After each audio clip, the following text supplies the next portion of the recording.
안녕하십니까. 지난 한 해 한국의 금융업계를 뜨겁게 달구었던 화제는 단연 마이데이터 서비스였습니다. 한국에서는 데이터 3법이 국회를 통과했고, 이 데이터 3법이 통과되면서 나의 데이터의 주인은 나다라는 마이데이터 주권 개념이 주목받고 있습니다. 오늘은 한국에서 지난해부터 금융가와 핀텍 인더스트리에서 뜨거운 감자로 떠올랐던 마이데이터라는 것이 무엇을 얘기하는 것인지 이해해 보겠습니다.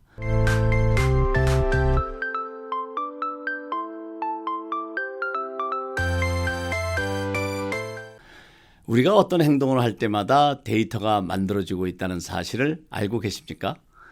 게다가 21세기의 원인은 데이터다라는 말이 있을 정도로 현대사회에서는 데이터의 중요성이 날로 커지고 있죠. 그런데 이 데이터의 주인은 누구일까요? 아마도 폰에 있는 앱이나 웹사이트를 통해서 어떤 접속을 시도할 때 장문의 내용과 함께 동의하겠냐는 질문을 경험해 본 적이 있으실 겁니다. 이런 장문의 내용을 꼼꼼히 읽어보시는 분이 그리 많지 않을 텐데요. 동의하지 않으면 필요한 진행을 할 수 없기 때문에 대부분의 경우는 그냥 읽지 않고 동의한다고 클릭하고 필요한 앱이나 웹사이트에 들어가게 됩니다. 이 장문의 내용 중에는 개인정보 이용과 수집에 동의하시겠습니까? 라는 질문이 들어있는 경우가 많습니다. 이것은 기업들이 이 장문의 질문에 대한 동의를 통해서 개인의 데이터를 수집하고 이용할 권리를 가지게 됩니다. 그럼 기업은 이런 나의 정보로 무엇에 사용할까요? 이미 우리 모두가 경험했고 하고 있을 텐데요. 우리가 흔히 경험하고 있는 사례를 통해서 이해해 보겠습니다. 예를 들면 넷플릭스가 내가 본 컨텐츠를 기반으로 데이터를 뽑고 취향을 분석해서 맞춤화된 컨텐츠를 추천해 주죠. 그리고 유튜브의 경우도 내가 즐겨 찾는 컨텐츠에 관심이 있어 보이는 영상을 계속해서 노출해 주는 것이 바로 이런 나의 개인정보를 이용하기 때문에 가능한 것입니다.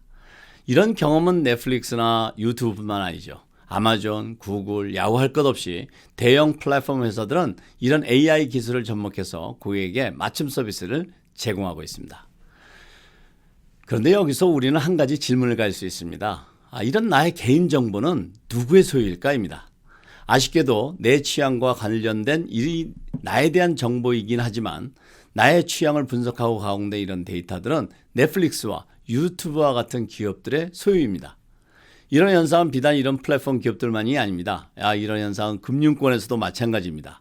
각 금융기관과 투자회사에서는 나에 대한 금융정보를 회사 간에 서로 데이터를 공유하지 않으면서 각 금융기관들이나 투자회사에서는 자신들의 고객의 정보를 각자 보관하고 이를 자신들의 목적에 활용하고 있습니다. 그렇다 보니 금융기관 또는 투자회사의 고객들은 각 금융사와 투자회사에 흩어진 나의 정보를 한 곳에 모아보기 어려웠습니다. 이런 환경 금융상품을 효율적으로 비교하기도 어렵고 또 나의 금융정보를 분석하려면 각 금융기관으로부터 자료를 받아서 내가 별도로 분석해야 했습니다. 그리고 각 은행이나 투자회사에 있는 나의 잔액이나 거래 내역을 확인하려고 하면 각 은행에서 제공하는 웹사이트나 앱에 각각 들어가서 각각 확인해야 했습니다.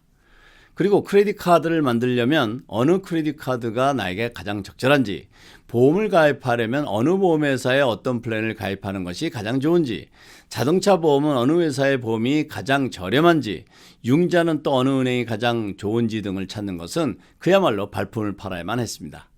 그리고 온라인 뱅킹 서비스가 시작되었지만 다양한 나의 재정 정보에 대한 접근과 분석은 여전히 제공되지 않고 있습니다. 결국은 이런 모든 환경은 내 정보를 내가 제대로 활용할 수가 없고 내 정보를 가지고 있는 각 금융기관을 포함한 기업들이 자신들의 목적에 따라서 또는 필요에 따라서 사용하고 있는 것입니다. 이것을 이제는 내 개인 정보는 내가 주인이 되어서 나의 필요에 따라서 나의 목적에 맞추어서 내가 직접 관리하는 환경이 되는 시대를 마이데이터 시대라고 하는 것입니다. 이런 환경은 한국의 경우는 2020년 8월부터 신용정보법 개정을 비롯한 데이터 3법이 시행되면서 한국의 모든 금융기관들과 핀텍 회사들은 앞다투어 서비스를 개발해왔고 드디어 2021년 12월 시범사업 기간을 거쳐서 2022년 1월 1일부터 정부로부터 승인을 받은 28개 회사를 시작으로 본격적으로 서비스가 시작되었습니다. 그 이후 한국의 여러 금융회사, 투자회사 그리고 핀텍 회사들이 마이데이터 비즈니스로의 진출이 계속 늘어나고 있는데요. 이런 서비스는 영국을 비롯한 유럽은 2011년부터 시작되었고 미국도 비슷한 시기에 서비스가 시작되었습니다. 아시다시피 유럽은 현금 없는 사회는 물론 핀텍의 발전이 빠르게 확산되어서 금융업계에 큰 변화의 물결을 일으키고 있습니다. 반면 미국은 기술의 발전의 속도와는 무관하게 미국의 5천 개가 넘는 은행들과 다양한 금융기관은 유럽에 비해서는 상당히 굼뛴 움직임을 보여왔습니다.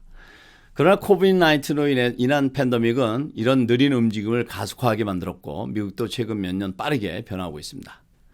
나의 개인정보의 주인은 나다라는 개인정보 주권 시대의 변화는 이미 활발하게 움직이고 있습니다. 앞서 말씀드렸던 것처럼 이미 유럽은 물론 홍콩, 싱가포르를 중심으로 한 아시아 그리고 북미, 남미 할 것 없이 전 세계적으로 빠르게 발전하고 있는 데이터 산업은 향후 50년 동안의 먹거리라고 할 정도로 뜨거운 관심과 많은 투자가 이루어지고 있습니다. 이것은 투자자 또는 기업뿐만 아니라 개인들에게도 매우 중요한 변화라는 점을 이해하셔야겠습니다. 그것은 바로 내 개인정보는 내가 주인으로서 나를 위해서 활용해야 하기 때문입니다. 그러면 내 개인정보의 주인이 나인 것은 이해했는데 내가 나를 위해서 어떻게 활용해야 할까요? 이 부분은 다른 영상에서 자세히 정리해서 설명드리도록 하겠습니다. 오늘은 세계적인 변화의 한가운데 서 있는 나의 데이터의 주인은 내가 되는 시대에 대해서 함께 이해해 보았습니다. 오늘은 여기까지입니다. 감사합니다.